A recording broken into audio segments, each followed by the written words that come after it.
Magandang umaga po, magandang hapon, magandang gabi, kung ano man pong oras at panahon ninyo po na mapanood ang aking video na ito.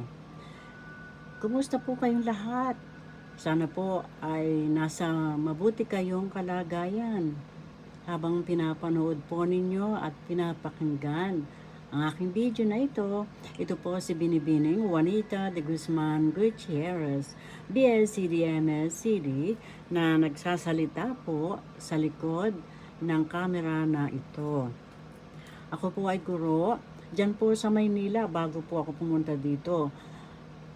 Pinakabatang profesora po ako sa University of the East nung pong mag-graduate po ako sa kolehiyo. Doon po kami nag-aral ng magkakapatid mula elementary, high school hanggang sa kolehiyo po. At nang makagraduate po ako ay nirekomenda po ako ng aking professor na maging professor din. Salamat po sa may kapal at sa aming mga magulang.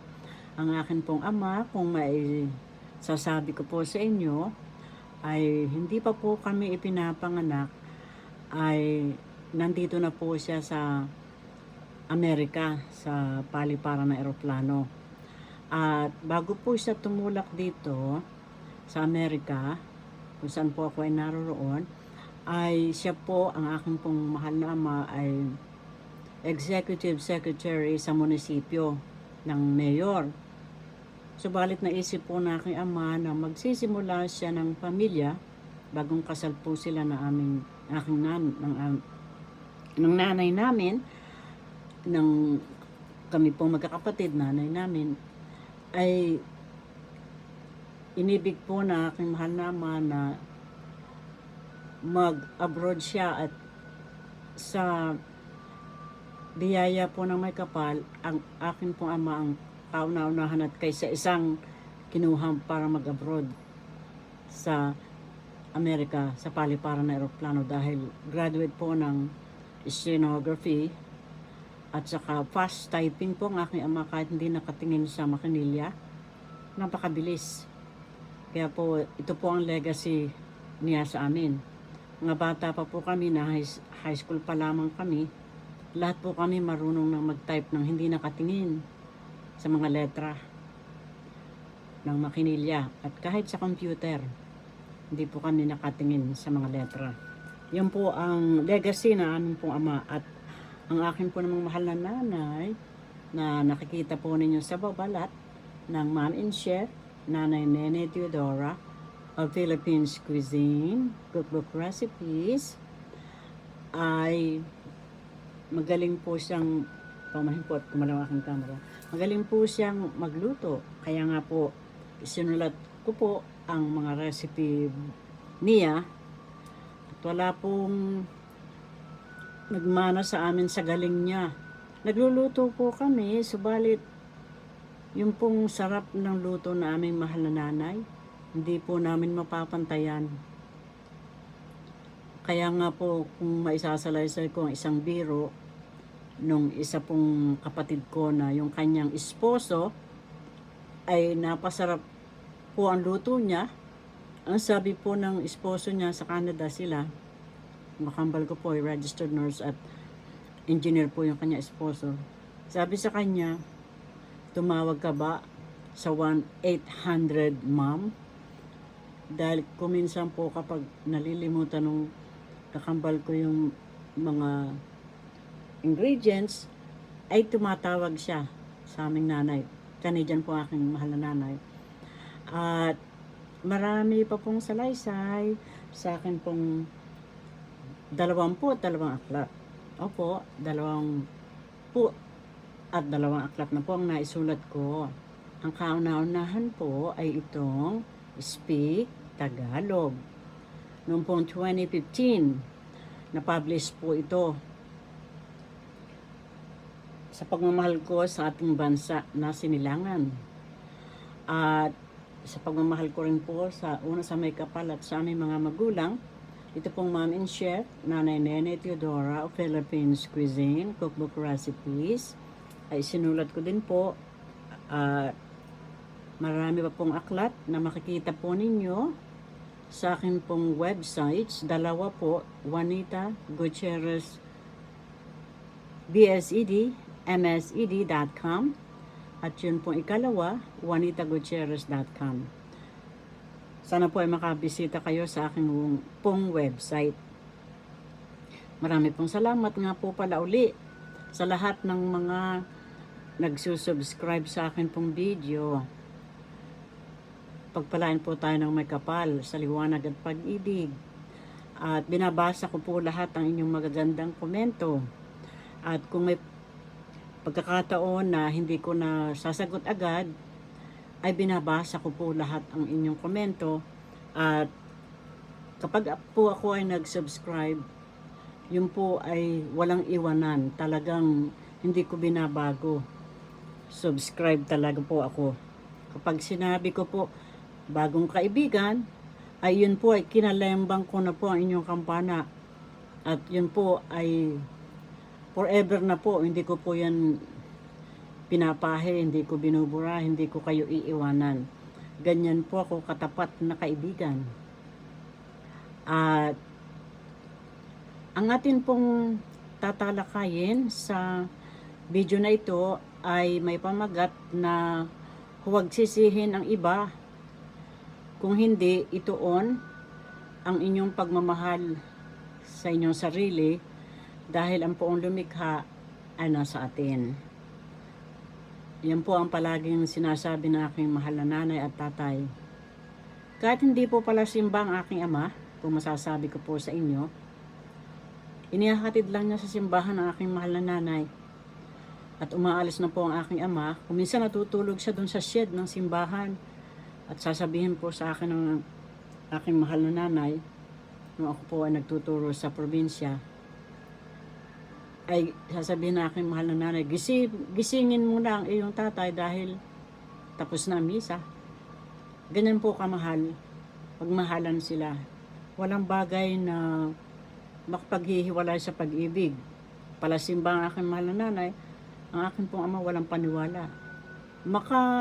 Napakamabuti po niya. Pinupuri po siya sa lahat ng mga empleyado sa munisipyo. Pinupuri po ng mga kaparian ng aking ama. Kahit hindi sumisimba. Dahil alam po nila, walang bisyo ang aking mahal na ama. At talagang magandang leader. Nung pong mag-retire siya dito sa Amerika ay dalawang beses pong naging leader ang aking ama kahit walang sweldo. At ang aking pumahal na nanay ay kauna-unahang gobyerno opisyal na nahalal na babae.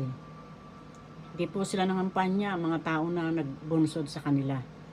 Kaya po, alam ng mga tao ang kabaitan ng aming mga magulang. Naging outstanding family nga po. Kami, maliliit pa po kami.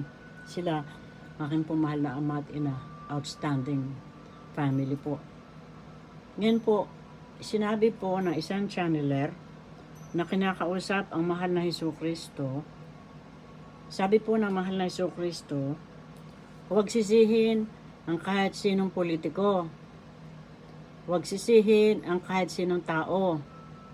Huwag kagalitan ang kung sino mang pangulo o mga senador, kung ano man, kung sinong tao man. Huwag niyo sisihin sila. Dahil kapag kayo nagalit po sa kanila o sa ibang tao, maging ito man ay kaibigan nyo o kapamilya nyo, ibig sabihin, galit kayo sa inyong sarili. May galit kayo na hindi pa nabibigyan ng solusyon. Yun po ang sabi ng mahal na Jesucristo. Hindi po ito sa relihiyon dahil sinabi po ng mahal na Jesucristo na hindi siya nagtatag ng anumang relihiyon. Dahil, basahin po ninyo ang kasaysayan.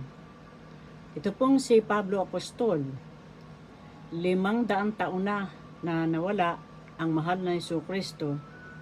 Sa kanya inimbento ang salitang Kristyanismo. Hindi niya nakita ang mahal na Jesucristo. Hindi niya nakasama, hindi naman siya apostoles eh. Kaya po, hindi nagtatag ng relihiyon ang mahal na Jesucristo. Sinabi po niya ang kanyang teachings ay ganito: The kingdom of God is in you. Ang kaharian ng Diyos ay nasa inyo. At sinabi nga po niya na kung ibig ninyong magdasal ay pumunta kayo sa closet. Ibig sabihin po noon, tumitibok sa ating mga puso ang may kapal narito sa atin.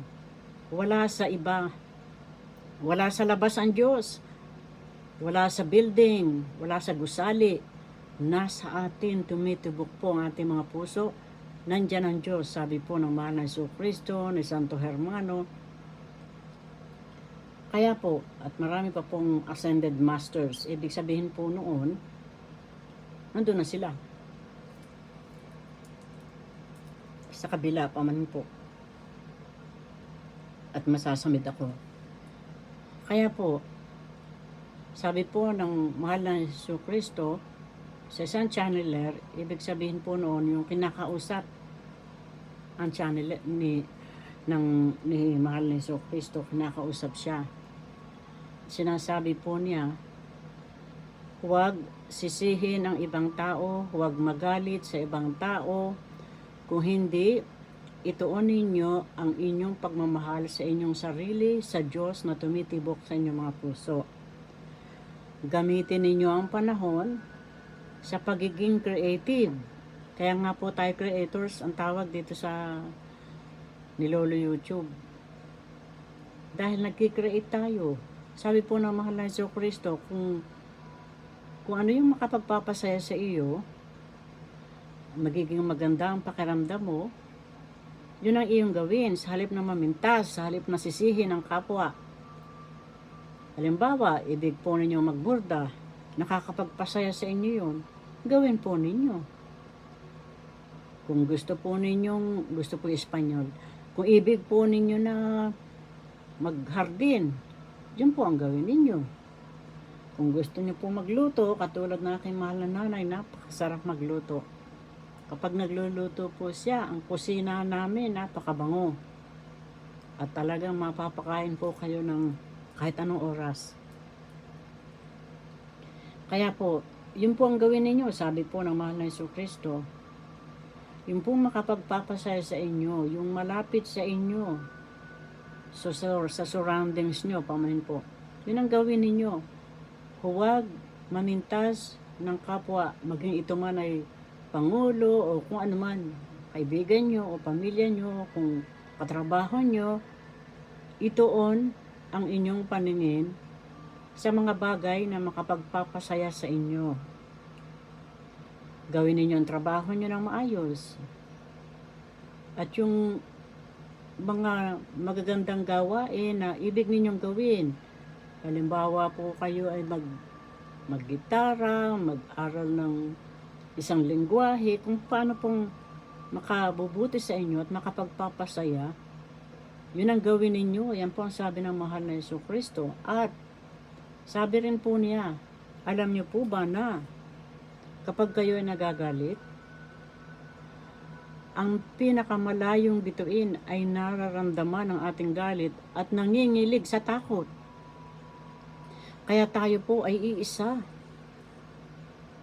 Kaya kapag po tayo ay punong-puno ng pagmamahal sa kapwa at sa ating sarili, dahil nasa atin ang Diyos at nasa kanila rin, kapag tayo ay punong-puno ng pagmamahal at pagpapatawad sa sarili at sa kapwa po natin, maging ito man po ay inyong pamilya, katrabaho o ibang tao, kapag punong-puno po kayo ng pagmamahal, ay tayo po ay suswertehin. Espanyol po yung swerte. Papala rin. Dahil po, kaya ko po nasabi, kami po ng aking mahal na nanay ay naglakbay na sa buong daigdig at ang aking pong mahal na ama at ina naglakbay na rin sa buong daigdig at lahat po na aking mga kapatid ay nag-tour na rin sa buong daigdig. At noon po kami ay nasa Spain, sa Madrid. Ako po ang ginawa nilang translator sa wika Ingles at sa Espanyol. Dahil po kumuha po ako ng Espanyol dito sa Amerika, sa Nueva York.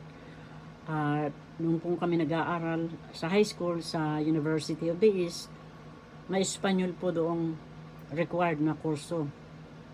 Ewan ko po kung binibigay pa ngayon din.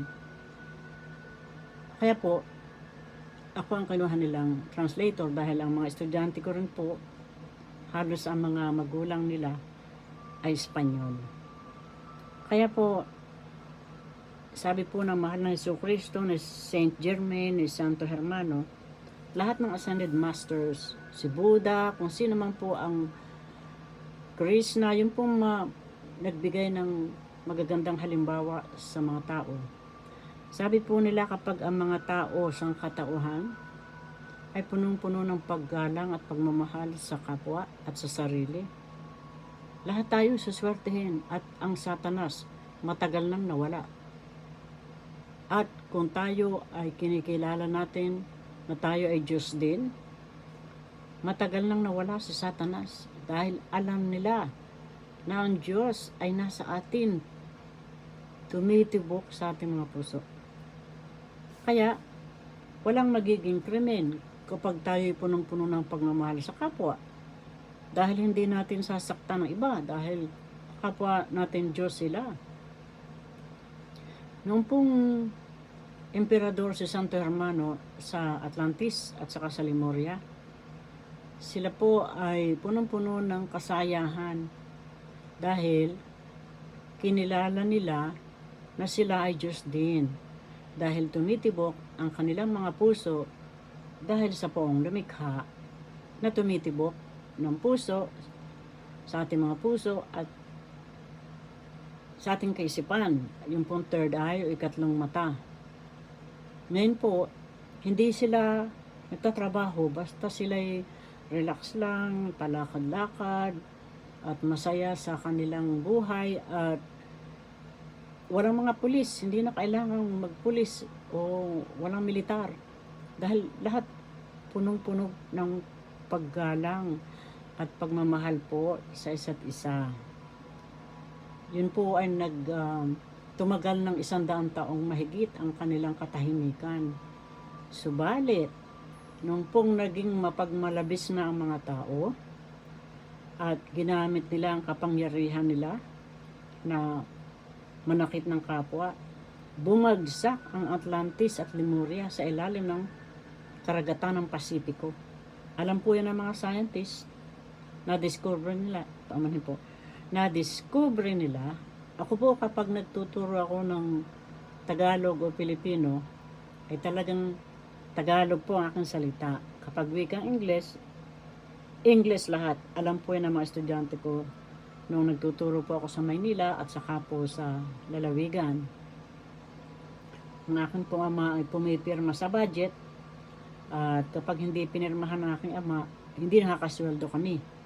Minsan nangyari po iyon nung yung sahod ng principal lamang ay tinaas at ang mga guro ay hindi, kaya po hindi pinirmahan ng aking ama yaon. Yun po ang talagang malaking prinsipyo at wastong pamamalakad ng aking ama bilang leader sa aming bayan. Ibig po niya ay lahat ay pantay-pantay. Ngayon po, walang lamangan, ganun po. Kaya po, ito pong Lemuria at Atlantis ay bumulusok sa ilalim ng lupa. Kaya, sabi po ni Santo Hermano at lahat ng mga Ascended Masters, ay sisikat na muli ang Atlantis at Lemuria kapag lahat ng mga tao ay magiging mapagmahal at magalang sa kapwa. Hindi naman po ay magyayakapan, kung hindi, magiging magalang sa kapwa at sa sarili. Naiisipin ng may kapal ay nasa ating lahat. At sabi din po ni Santo Hermano, ng mahal na Jesucristo, ni Sananda ang pangalan po niyang tunay, ni Lady Nada, na dati pong Maria Magdalena, siya po ay mabuting babae at mayaman. Mali po ang nasa Biblia. Dahil nagpasalin-salin na po kaya hindi natin alam kung alin ang tama roon at hindi natin alam na iba-ibang lingwahe ang nandoon, iba-ibang ibig sabihin.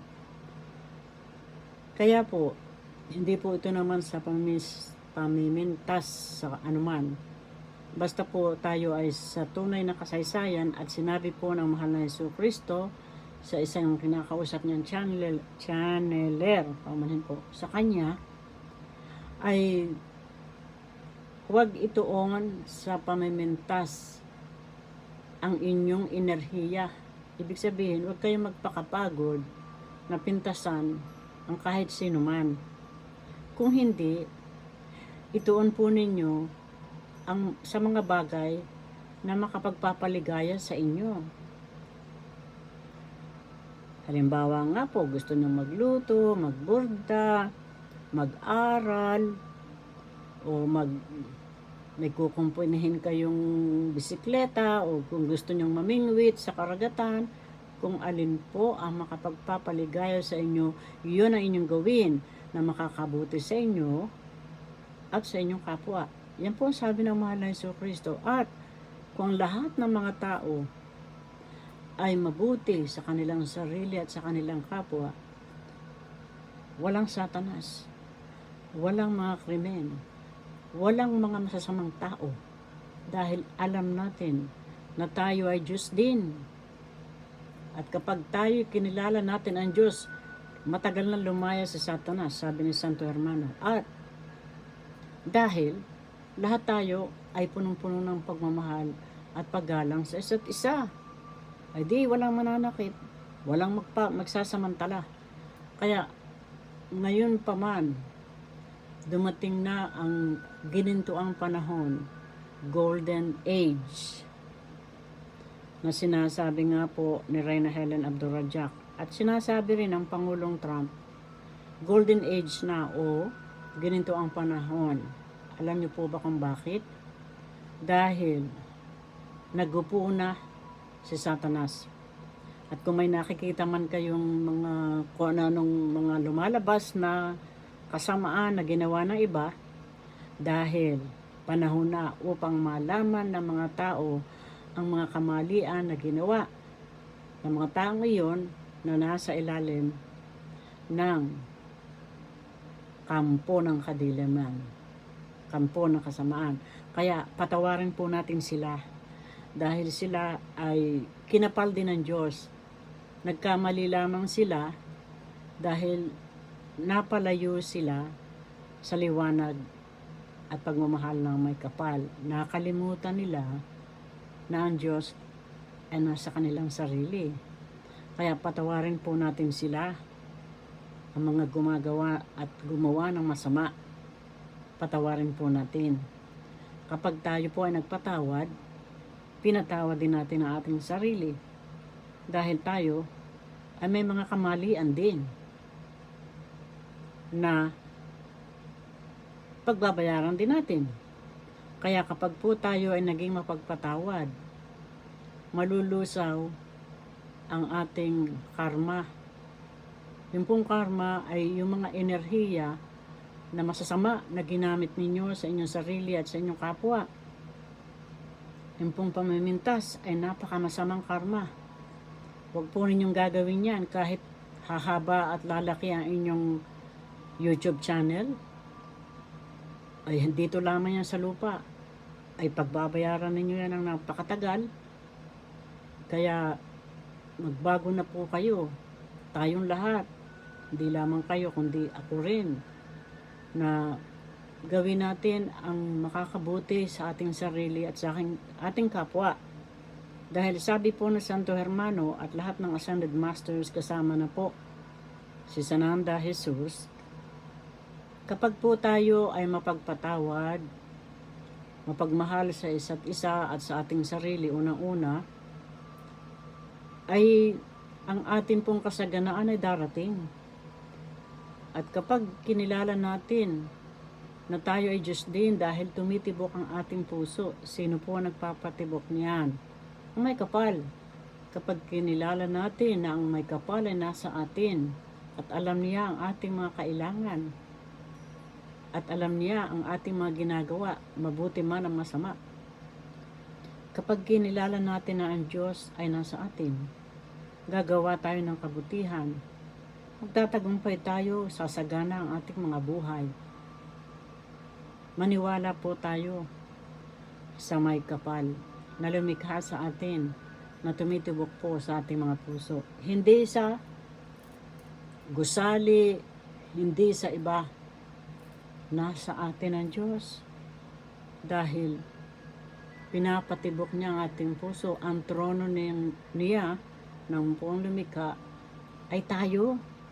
Ang ating isip at ang ating puso. Yan ang trono na may kapal. Kaya tingnan natin ang ating pong may kapal na nasa ating sarili at nasa ating kapwa. Marami pong salamat sa inyong pakikinig at panonood. Magkita uli po tayo. Mahal ko po kayong lahat dahil ang Diyos ay pag-ibig. Ito po ang sinasabi sa amin ng aming mga mahal na magulang na nakita po ninyo aking nanay. At sa loob po ng aklat na ito, at lahat ng aking 22 aklat, naroon po ang aking mahal na ama at mga kapatid ko. Sabi po nila, pagmahalan kayo. Dahil iisa ang inyong pinanggalingan. Iisa ang ating Diyos. Magkita uli po tayo. Marami pong salamat. Mahal ko po kayong lahat dahil ang Diyos ay pag-ibig.